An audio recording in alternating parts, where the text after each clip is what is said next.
Gracias por acudir esta tarde a la visita guiada que hemos organizado, coincidiendo con el cierre de la exposición de Amparo Sar, que, como saben, clausura este domingo. Les quiero agradecer a Amparo Sar que haya aceptado nuestra invitación para estar aquí esta tarde y hacer un recorrido por su exposición, y también a Fernando Gómez de la Cuesta, el comisario de esta exposición, que también nos va a acompañar durante este paseo, ¿no? Gracias. Bueno, pues gracias a todos por venir. La verdad es que nos habían dicho que iba a ser una visita dialogada, y a nosotros lo que nos gustaría es que la visita fuese eso, dialogada, ¿no? Y que aprovechásemos todos los que estamos aquí la oportunidad que tenemos de tener a Amparo Sar presentando su propia obra, para que le preguntemos y entremos en diálogo y en conversación sobre todo lo que plantea este itinerario, este camino creativo que ha tratado de plantear aquí, yo creo que con mucha fortuna, durante 4 o 5 meses, ¿no?, que está la exposición. Fíjate, qué maravilla. Aquí hay, yo creo, una metáfora muy bella, ¿no?, de lo que es la contemporaneidad, y ella, para ubicarnos, lo hace desde un punto que es muy reconocible, ¿no? Los que conocéis la obra de Amparo Sar, creo que os podéis ubicar en esta primera sala, en unas formalizaciones con las que ella, yo creo que consiguió muchas cosas, ¿no? Consiguió desarrollar conceptos que tenían una sofisticación, una profundidad, pero luego consiguió piezas muy bellas, ¿no?, a las que también le sonrió la fortuna en ese sentido, ¿no? Y creo que aglutinar conceptos desarrollados y depurados con este tipo de formalizaciones no siempre está al alcance de todos los artistas, ¿no? En el caso de Amparo, yo creo que eso concurre, ¿no? Está esta pieza, que es una pieza muy simbólica, y es muy simbólica por un motivo, ¿no? Cuando una persona consigue, esto es mi opinión, por supuesto ella a lo mejor no la comparte, ¿no?, pero cuando una persona consigue ese tipo de formalizaciones en las que el concepto y la belleza van de la mano y te puedes sentir satisfecho, muchas veces actúan tanto de incentivo como de ancla, ¿no? Porque dices, bueno, yo estoy en esta zona de confort, en esta zona de seguridad con este tipo de piezas que son satisfactorias, que me gustan, ¿no?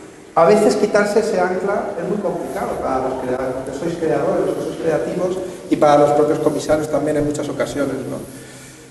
Esta pieza es muy simbólica y es la primera que se va a entrar en la exposición, porque aquí hay un punto de investigación grande, hay una búsqueda de nuevos materiales y de nuevas formas de expresar por parte de Amparo, que yo creo que marcan un punto de inflexión en lo que venían siendo las producciones anteriores de ella con este tipo de formalizaciones, que a medida que veáis cómo va evolucionando la exposición, se hacen más clarificadoras de los conceptos que quiere manejar esta muestra, ¿no?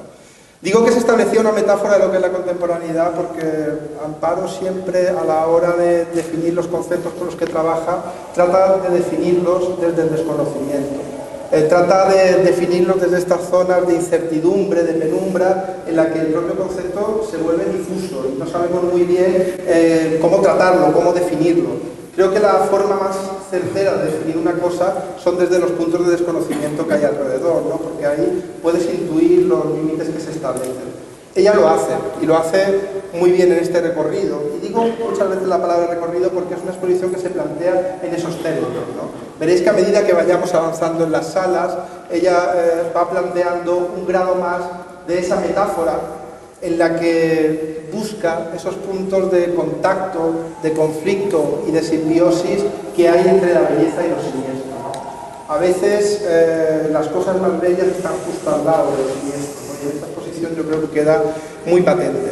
Ella también nos habla de esos dispositivos que nos están rodeando, creo que también nos están absorbiendo, y por el que consumimos, vemos nuestras propias vidas, ¿no? A través de un cristal, de un espejo, de un dispositivo de cristal líquido que nos va suministrando las imágenes que nosotros realmente consumimos, y muchas veces nuestra propia vida, ¿no? Más pendientes de eso que de la realidad. Y cómo el brillo que emana ese tipo de dispositivos a veces nos hacen confundir la percepción de lo que estamos viendo, ¿no? La belleza o lo siniestro que están transmitiendo.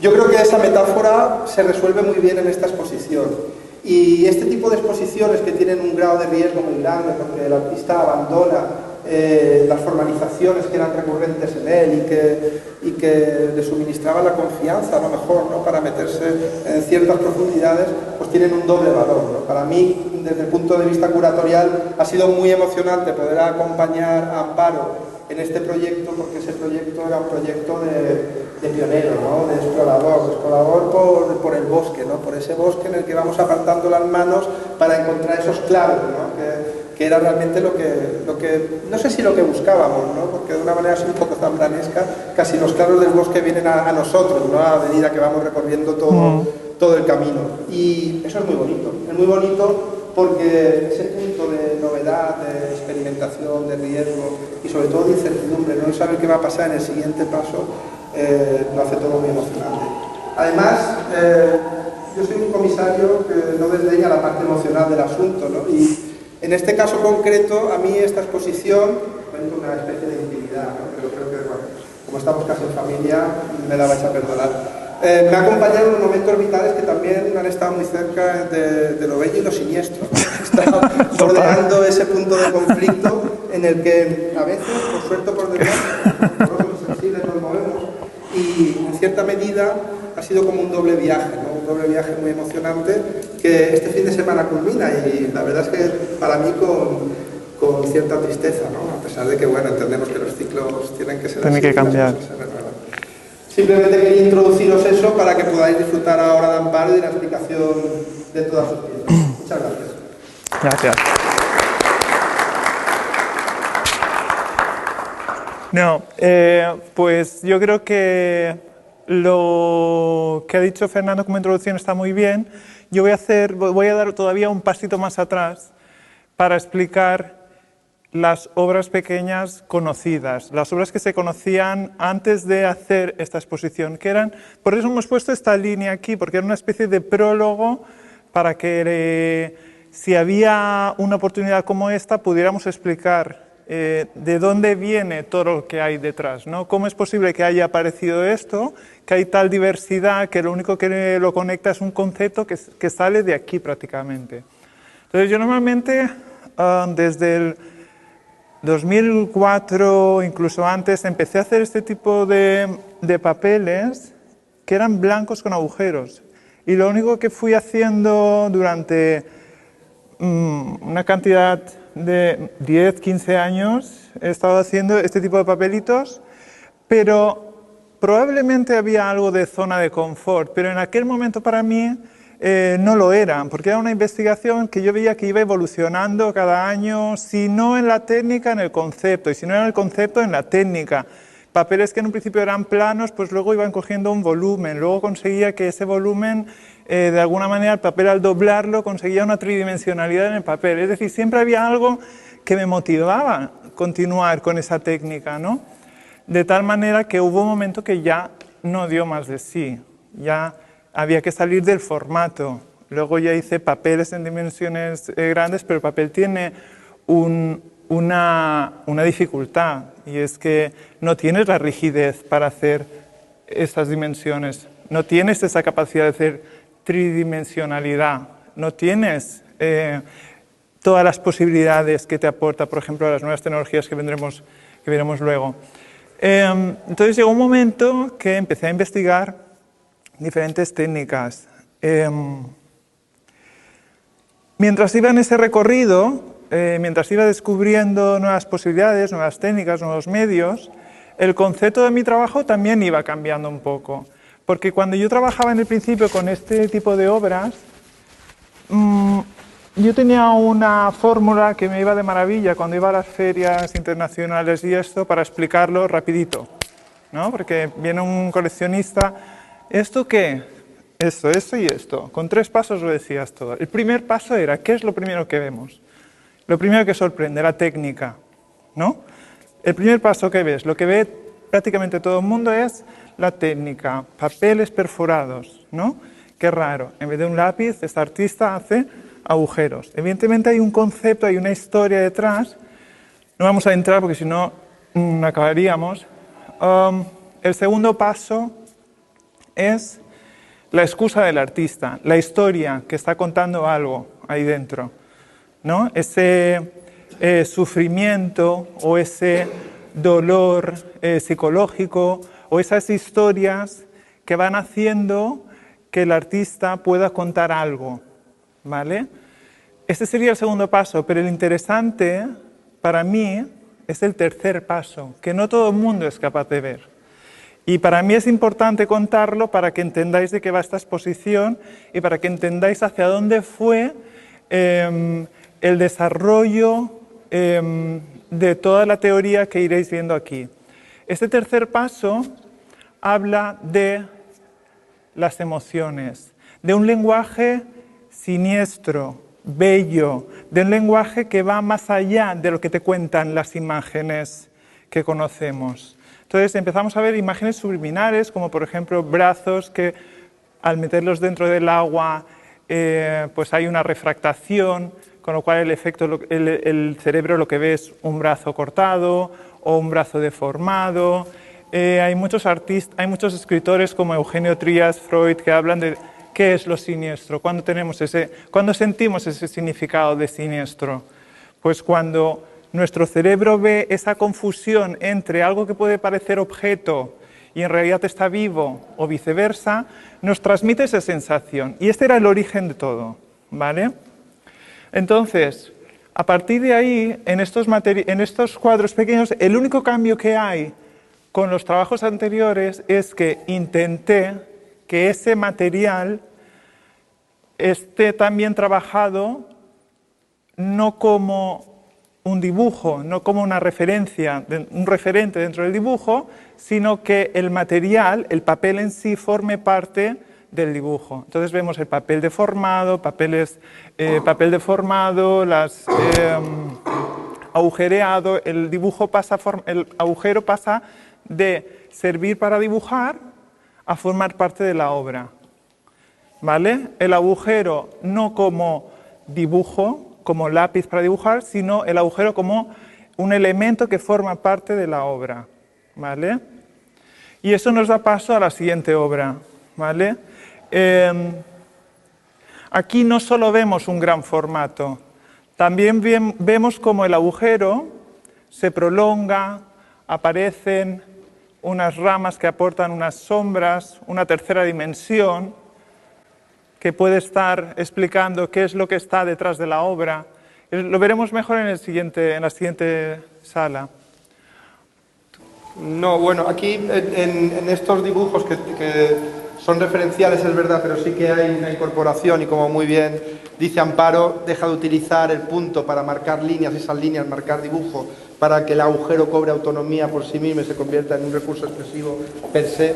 También en algunos de ellos no solo está hablando de esos conceptos que se verán desarrollados en las siguientes, ¿no? Como bueno, pues la pantalla de cristal líquido, como esa verdad la coge, la arranca de la propia pantalla y se convierte en ese fluido siniestro, rodeado de moscas. También un concepto que ella trabaja en otras ocasiones, como es la autotomía, que es la facultad que tienen determinados animales cuando se ven amenazados de desprenderse de alguno de sus miembros para huir, ¿no? Para poder esquivar al depredador, pues las lagartijas pierden el rabo. Algunos animales son capaces de regenerarlo, pero otros no, ¿no? Ella establece un símil que a mí me parece muy bello del artista con esa capacidad de autotomía. A veces es capaz de regenerarse y a veces no.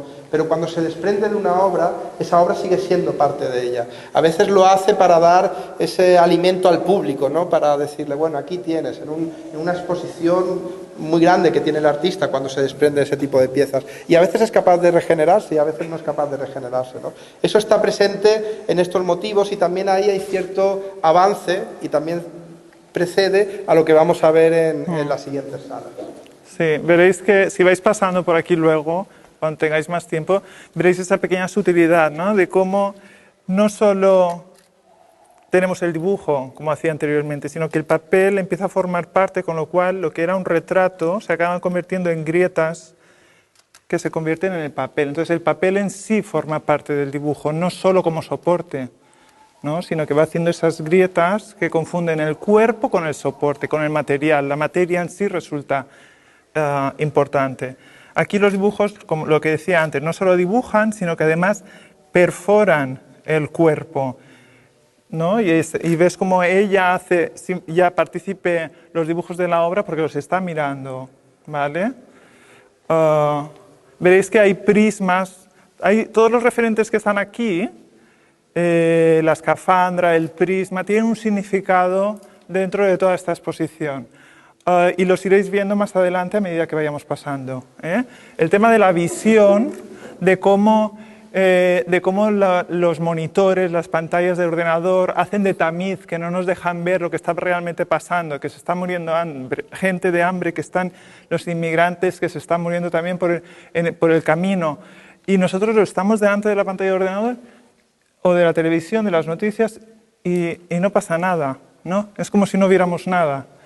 Pues es esa visión, ¿no? De que cortando los inmigrantes, de que somos capaces de hacer como si estuviéramos viendo una película de ciencia ficción, cuando en realidad está pasando.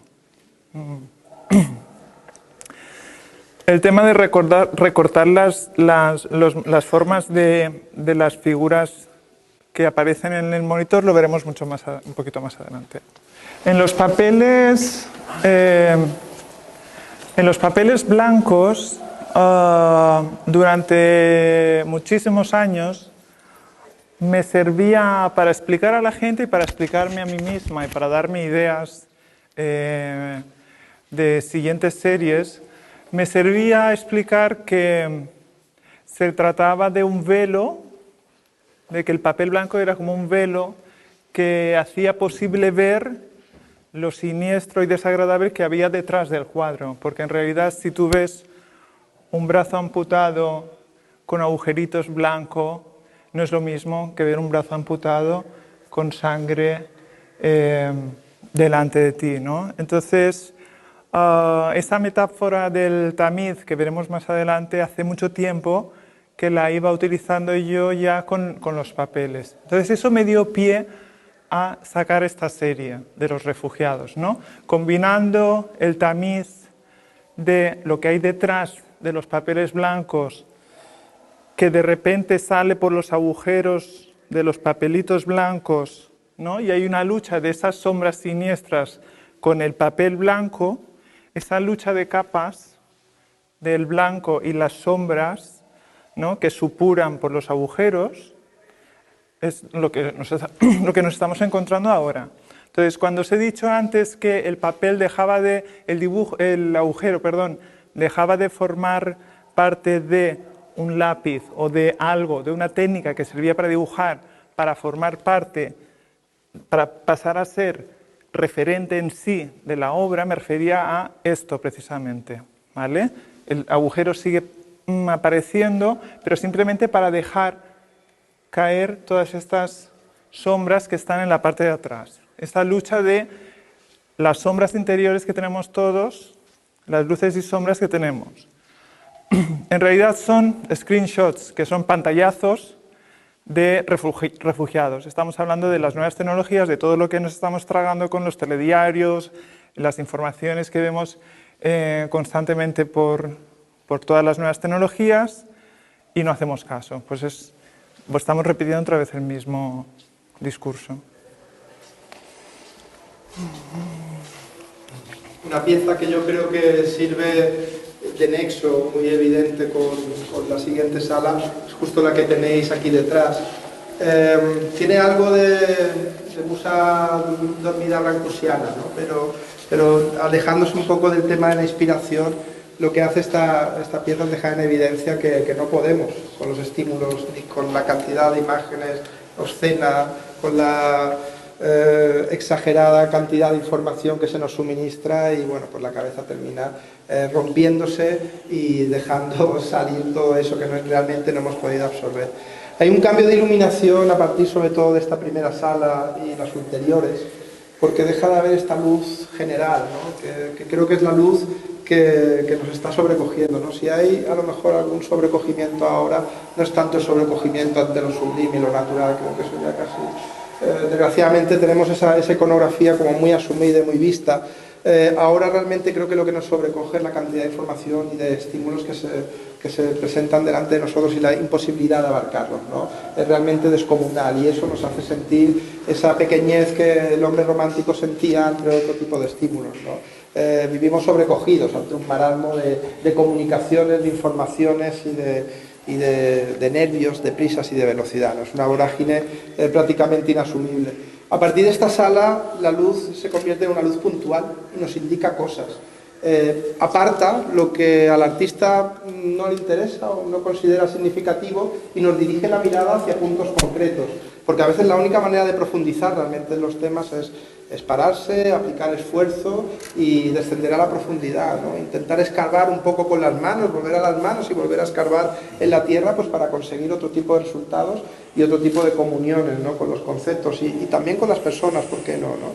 Esa luz general quizás nos está haciendo mucho daño, ¿no? Es una luz como renacentista que alcanzaba todo, pero claro, lo que se extiende delante nuestra es tan inasumible que nos desconcierta mucho, ¿no? Y yo creo que esa voluntad que tiene el artista de despejar y de hacer esos pequeños claros, esos puntos de luz para suministrarnos informaciones que pueden ser útiles y hilos de los que tirar, pues me resulta muy interesante en el planteamiento que ha hecho Amparo, ¿no? Y que podéis ver ahora.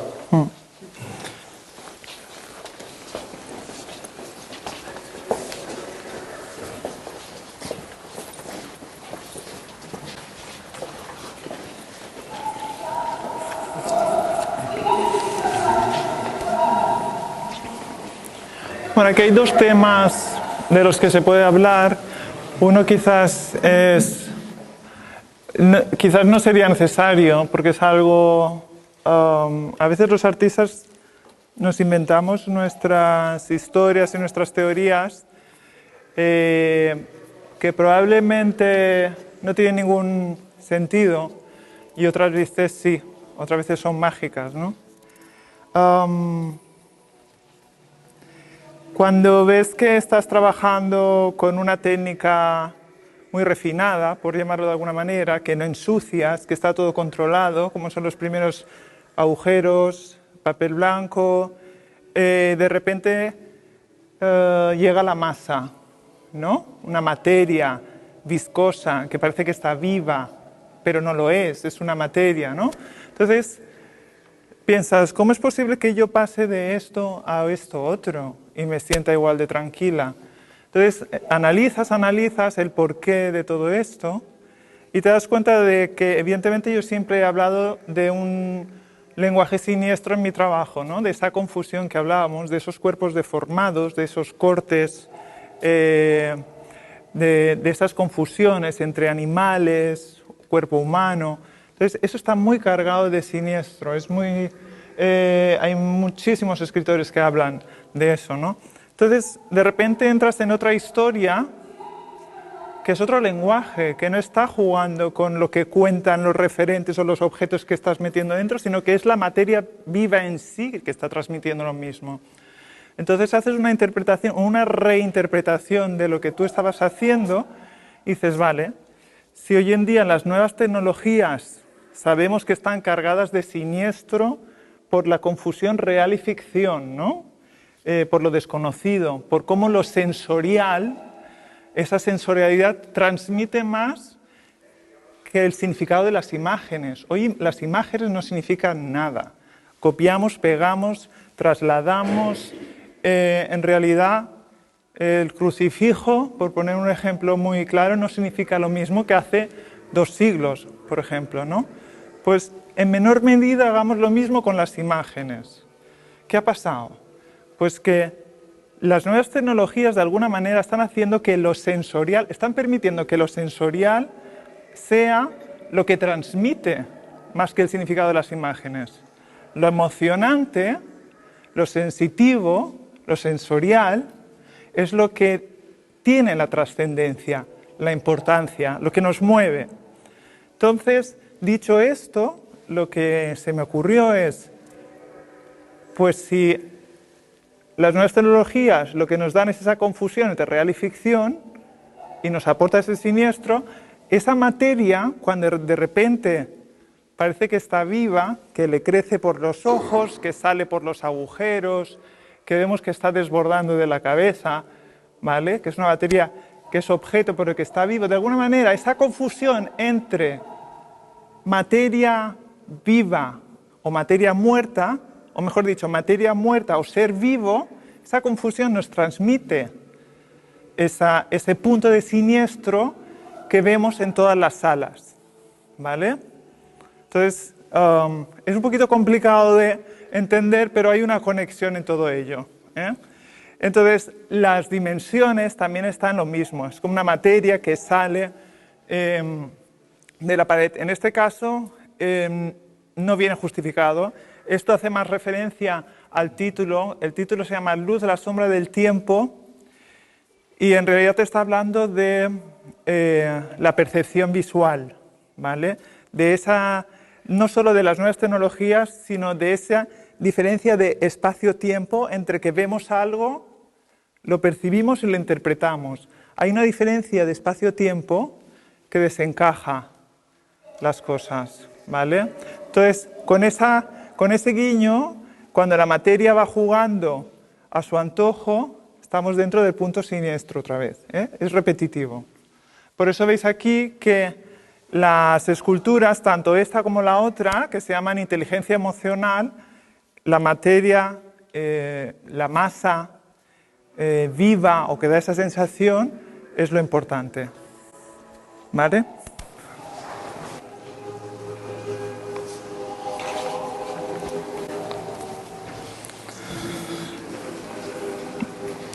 Bueno, aquí nos encontramos otra vez con la metáfora esta del tamiz, ¿eh?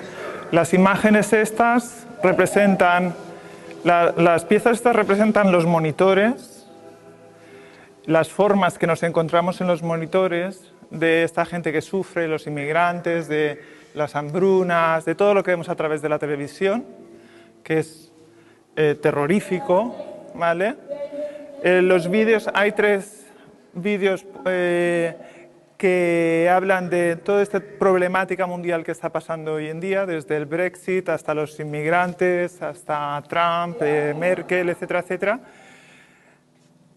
Pero en realidad, la gente cuando llega aquí, en vez de ver las imágenes y todo lo que significa, que es denso, el vídeo que hay dentro es realmente denso, la gente empieza a ver lo emotivo, las emociones, los brillos, las luces, el qué bonito, ¿vale? Es decir, no hacemos caso de lo que realmente nos está contando el vídeo.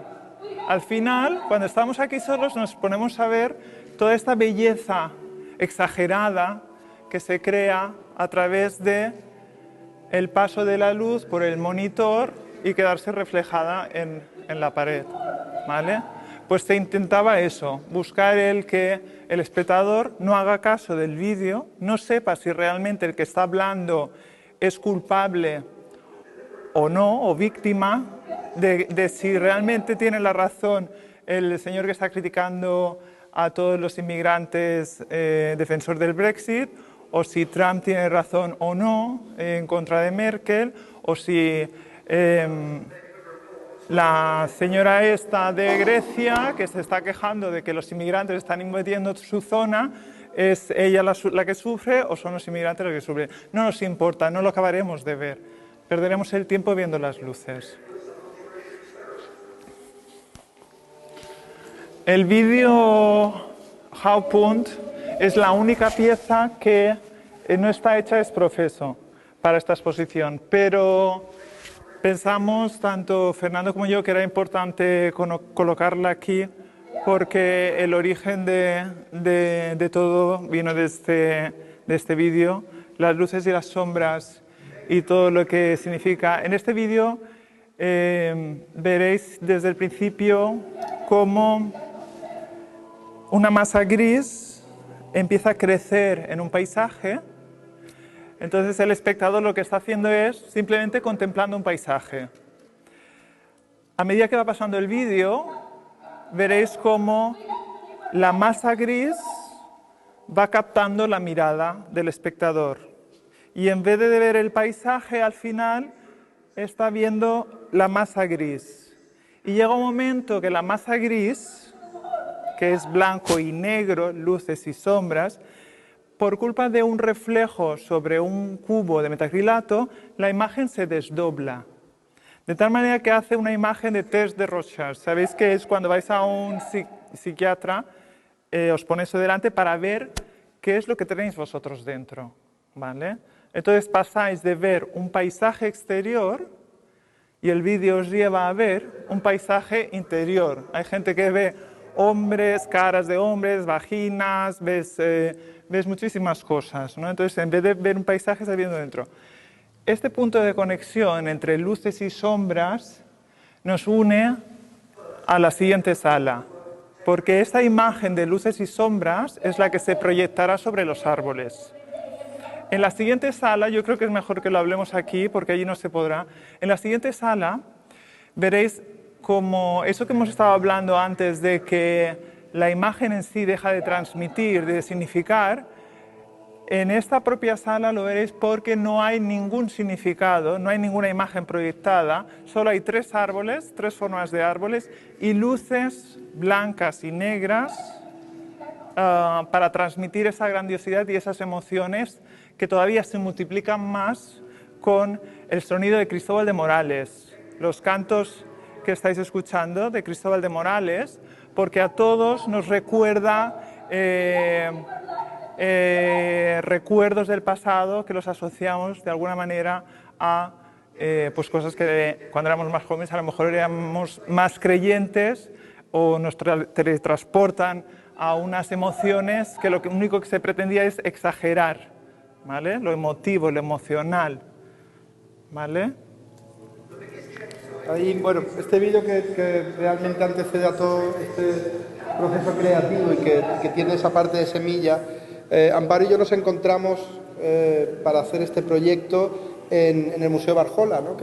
Fue quizás un precedente a todo lo que está ocurriendo aquí. Y yo, antes de que entrásemos en esa sala, me gustaría aprovechar para poner en valor y agradecer también el esfuerzo de una institución como TEA, porque a veces cuando tienes esos encuentros en otros espacios y conviene artista y comisario asistiendo al artista, que hay una línea de investigación, que se quiere profundizar en ella, que se quiere desarrollar y que se quiere plantear expositivamente, tienes que encontrar al otro lado un interlocutor que te habilita a poder hacer eso, ¿no? Y en este caso TEA lo ha hecho, ¿no? Yo creo que el apoyo a nuestros artistas tiene que ser la base fundamental del trabajo de las instituciones, no simplemente con exposiciones de este calado, sino también con programas transversales y de otro tipo, ¿no? Y a mí me gustaría, y creo que Amparo también, agradecer a TEA y a Yolanda en particular, que ha coordinado esta exposición, pues ese apoyo que da a los artistas, que da a los creadores para poder desarrollar su trabajo, porque sin esa parte de apoyo institucional, posiblemente estos desarrollos serían imposible. ¿Vamos allí? Sí, mejor entramos por aquí. La pieza esta es lo mismo que hemos visto en las 2 dimensiones del monitor. En el caso de las proyecciones de vídeo, nos encontraríamos con un prisma como este, ¿no? Vendría aquí la proyección de vídeo, aquí tendríamos la pieza proyectada. Entonces, en ese espacio es donde ocurriría ese cambio de asimilación, de que nos tragamos todo lo que nos echan.